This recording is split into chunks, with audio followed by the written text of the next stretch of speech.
welcome back to Time in the UK thermostat video. Now, I've been asked by quite a few customers to provide them with a simple thermostat that they can get their head around, because a lot of people these days make a fuss about, you know, basic digital thermostats. They don't seem to be able to understand how things work. So what we've sourced for them from the local merchant is a Boss wireless programmable room stat, and the features it listed on the front are a large display, easy to program. It's got an advanced function, it's got an override, it's got volt-free contacts and 240 volt switching, and it's ideal for combination boilers. Now, let's have a quick look inside. Let's see what we get in the box. So we get the thermostat unit, and we get the receiver unit, and hopefully we'll get some instructions. Yep. And we've got a few trim panels here, a couple of trim panels, thermostat instructions. For whatever reason, we haven't got any batteries, so I shall investigate that, because we should have a pair of batteries. Oh, there we go, we've got batteries are already installed, and you simply need to retract the safety strip there and it starts working.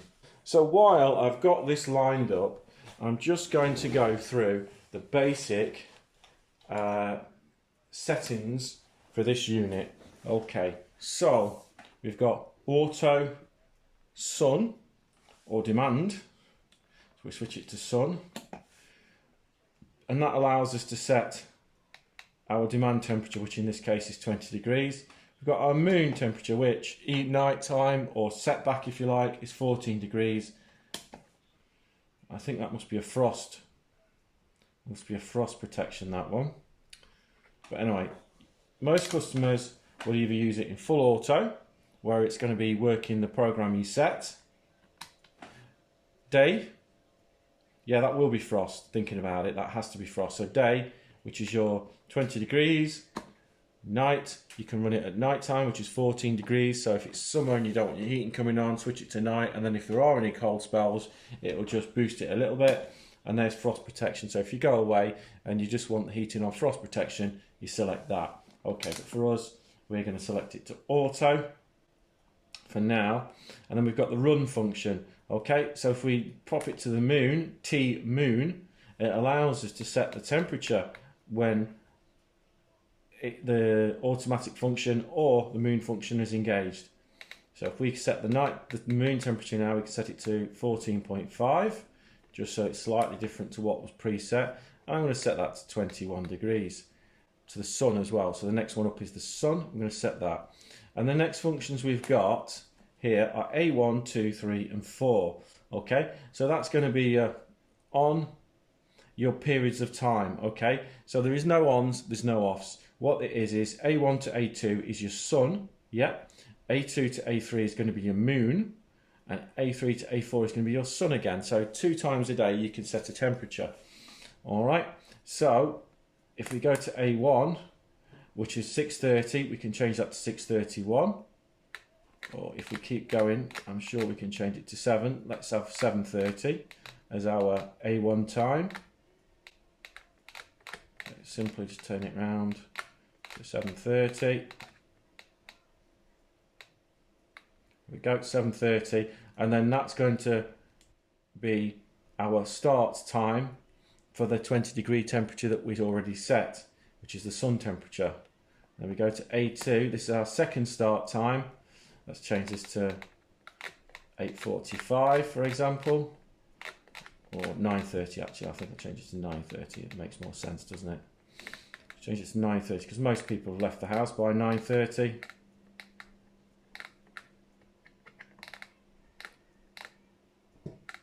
There we go. I have to say the flashing's a bit of a pain in the bum, because when it's not there, you can't, and you're adjusting it, you might go past. And then we set to 3, which 5 PM. Yeah, people are coming home from work at 5. And here we go, we're going to bed at 10. Okay, so that's what that's going to give us, is between A1 and A2, or between 8:30 and 9:30, we're going to have 20 degrees. During the rest of the day, we're going to have 14 degrees. 5:30 is going to rock around. We're going to have 20 degrees again until 10 PM, and after 10 p.m. we're going to have 14 degrees, I believe. Okay, and then to set the time, you move it to the clock position, and you can see that the time is now flashing. Okay, so we use this button here to set the time, which in this case is nearly 1 o'clock. Let's have it to 12:57. Okay, which is correct. It's as simple as putting it to run. And there we go. So we set this to run.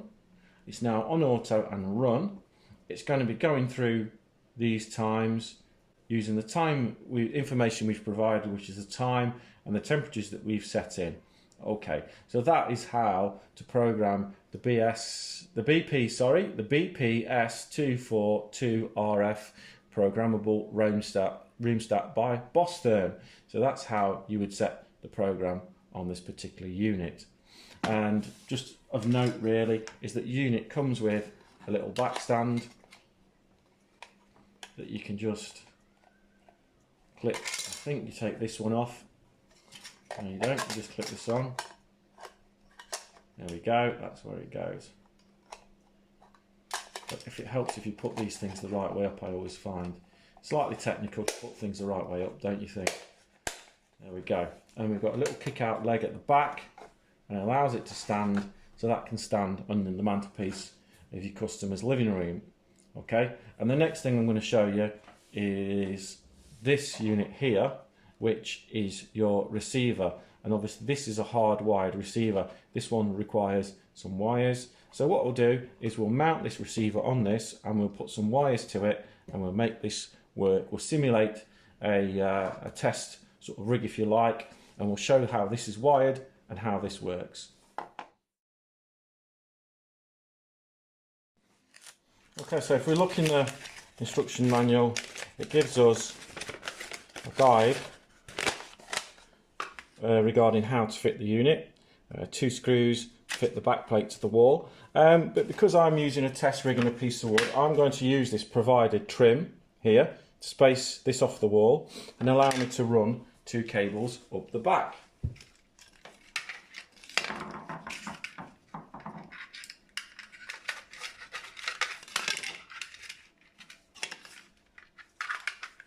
So that goes like that with the wires pulled through so that they're useful, and that's going to allow me. I do notice that this has got some little screw holes top and bottom, so that's possibly to secure the these back unit together. Unfortunately, because this is sod's law, the screws aren't in the box. So if I just put that, I might need to get a little screwdriver for this. Okay, just fetch a little screwdriver out, just get this started. Obviously you probably want to be a bit more accurate when you screw into your customer's wall, but because this is a test stand, it doesn't really matter, does it?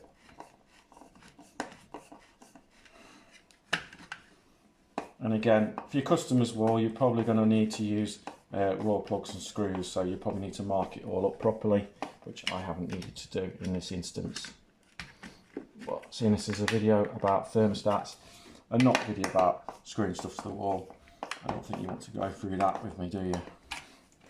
Right, okay, so that's there. We put. Okay, so as you can see, the connections are quite simple. You've got L1, LX and L2. Okay, so LX is going to be your common. So that's going to be where the power out of your boiler, or perhaps in 24 or 240 volts, goes to LX. But you could also, if you've only got one wire and it's a signal wire to the boiler, you could also bring a live out of here, the live, piggyback that into there, and then take a power feed to your boiler. But we're not going to do that in this case, so I'll just pull this. Unfortunately, these wires look to be a bit tricky to get in, so I'm going to leave them a bit. Just do with that pulling out, which unfortunately it doesn't. So I'm going to leave them a bit longer, just to allow me to get in there. So I'm going to twist it, leave a decent length, put a bend on it, and put that into the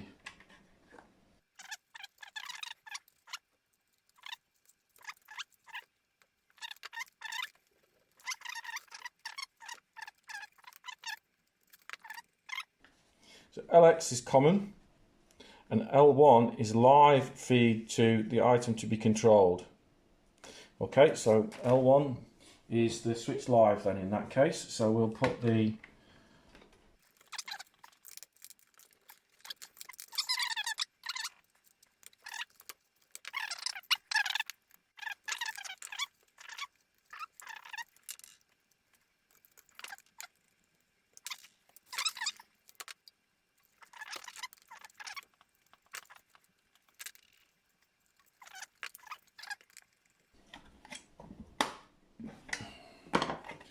so that is now wired in. So if we just pop the cover on and then you have a little bit of a that goes in there like that. Okay.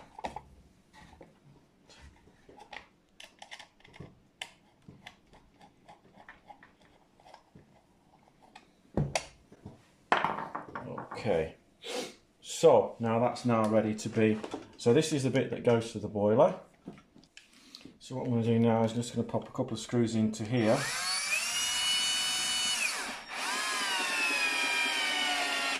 Just going to make a couple of posts really. What I mean by that is I'm going to strip these wires back, twist the wires there so that they're held there and they're not going to cause anyone any problems.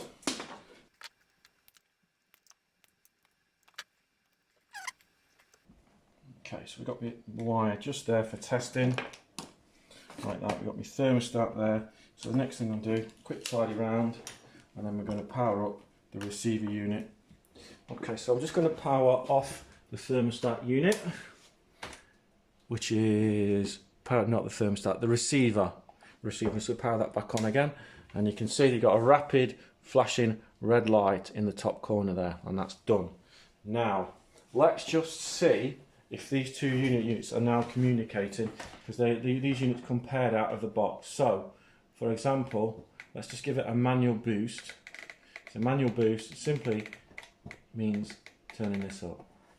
And look, there you go. You've got a yellow light flashed, and we've got a connection there. So now those two wires will have what we call continuity. The voltage will be able to pass between the two. So let me demonstrate continuity. Can you see that little test light lighting up there? Let's do that again, so perhaps a bit more visible. So we have continuity. And now, just to simulate going off, let's turn this down. The unit's clicked, the yellow light's flashed, it's received a command, and we no longer have continuity. So the boiler will no longer have a signal telling it to fire up. So what basically is happening here is the boiler is sending a voltage down to the brown wire. The voltage is going through the thermostat and back up to the boiler on the blue wire. Okay, so that is completing a circuit. And at the moment the circuit is open, i.e. not being completed. But if we create a demand on the thermostat by turning it up above room temperature, there we go. We've got continuity through the two wires, and that's going to fire up your boiler. Okay, simple as that. Again, so this is the Boss thermostat. Very good for you know, sort of the older generation that really aren't into the clever stuff, clever controls. The only things that you really have to know about this is that the batteries will need changing periodically. The batteries are accessed by removing this panel here. If you do it quickly enough, you won't lose your settings, but that said, it's very tricky to do it quickly enough because it's like a thing that comes out like that, change the batteries, put it back. So if your batteries are running low, chances are you won't be quick enough. If you do lose continuity, with it, your power cuts or whatever, turning it up and down a few times will normally get you back in the groove. You can see that every time I'm turning this up and down, and also moving this closer to that receiver is also helpful for that. Also there, don't push this button, obey that instructions. If you press that button, what that's going to do is that's going to wipe the connection between the two. So it's a bit of a pain in the bum to re-establish that connection using the reset button and following the instructions in the manual.